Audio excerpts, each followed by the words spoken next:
Hello guys! Welcome back again to my channel, So Simple Nanay. So for today's video, tuturuan ko po kayo kung paano gumawa ng avocado seed mixture. Ito po ang very natural home remedy para sa ating mga muscle and body pain. Natutunan ko po ito sa ating kabayan na si Damays TV. So wala pong masama kung susubukan natin ang mga natural remedy para sa ating mga katawan.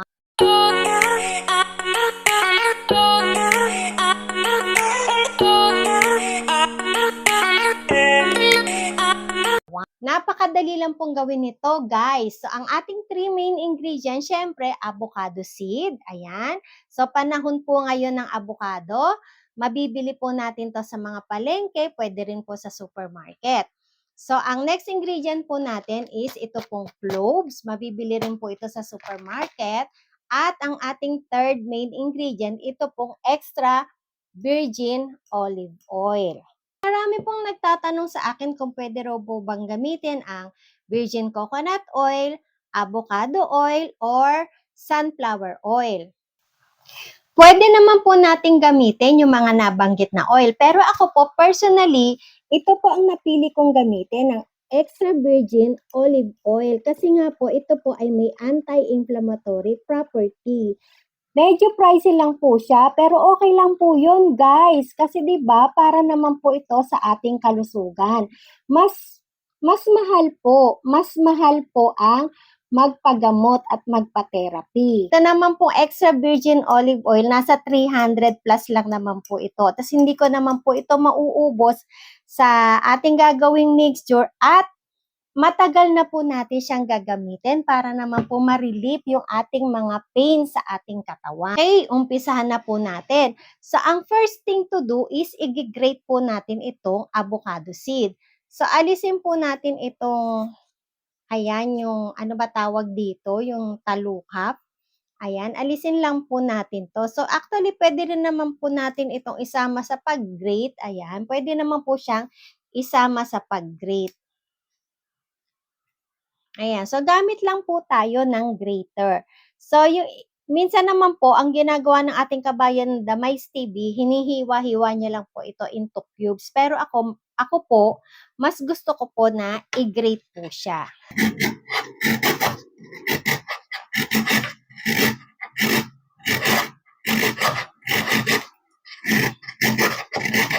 Ayan guys, so sa umpisa po maputi siya, ayan. Makikita nyo, medyo maputi siya. Pero kapag po siya ay nahanginan na at medyo nagtagal na, ayan, nagiging ano po siya, kulay brown or kulay rust. Ayan. Nag-iiba po talaga yung kulay niya kapag na-expose na siya sa air. So nakikita nyo yan guys, nagbabago na yung color niya.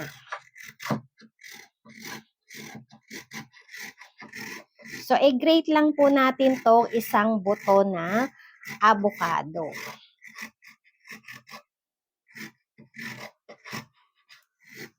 Samantalahin po natin ang paggawa nito, guys, habang panahon pa po ang avocado. Kasi di po ba, ang mga prutas, panahon po yan. Meron siyang season. Ayan. So, ngayon, tamang-tama, panahon ng avocado ngayon. Kaya tayo po ay gumagawa.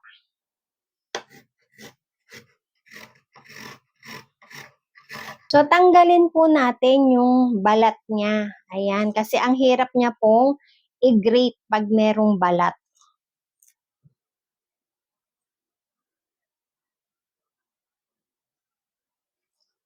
Napakadali lang pong gawin ito, guys, ha. Hindi po siya mahirap gawin kasi ito lang po yung challenge dito, yung mag-grate tayo ng buto ng avocado.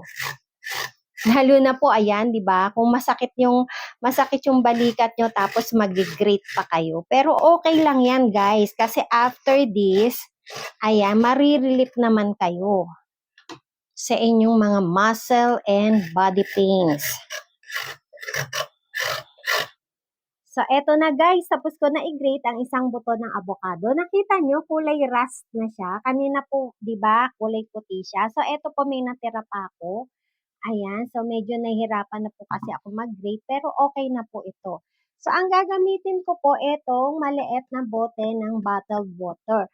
So, hindi ko pa po siya binutasan kasi isi-shake ko pa siya after. By the way guys hinugasan ko po muna itong bottled water na to. So, gagamit po ako ng kutsarita para isalin dito yung nag-grate ko na avocado seeds. Ayan. So, isalin lang po natin siya using teaspoon.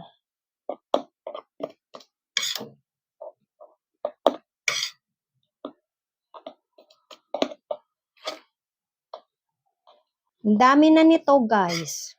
Marami na siya. So, isang buto lang talaga ang kailangan nyo.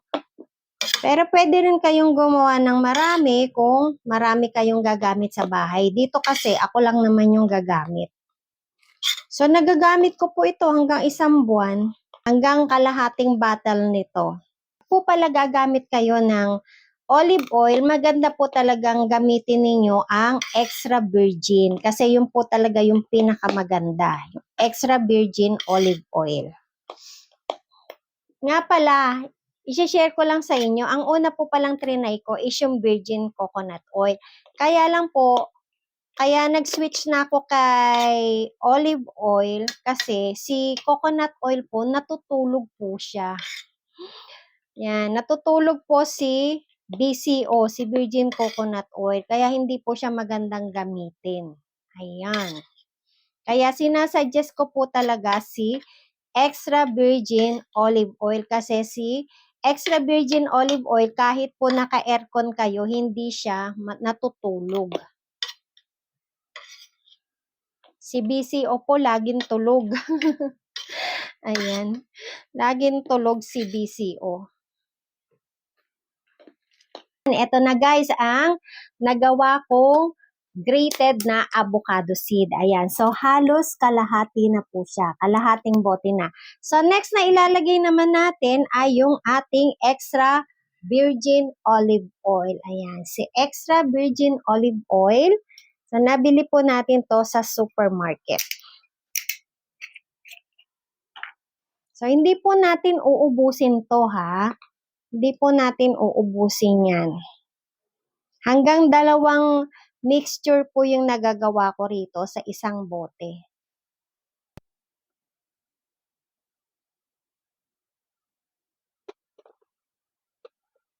Ayan. So, nangalahating bote na po tayo. Pwede na yan. And then, lalagyan na natin ng cloves.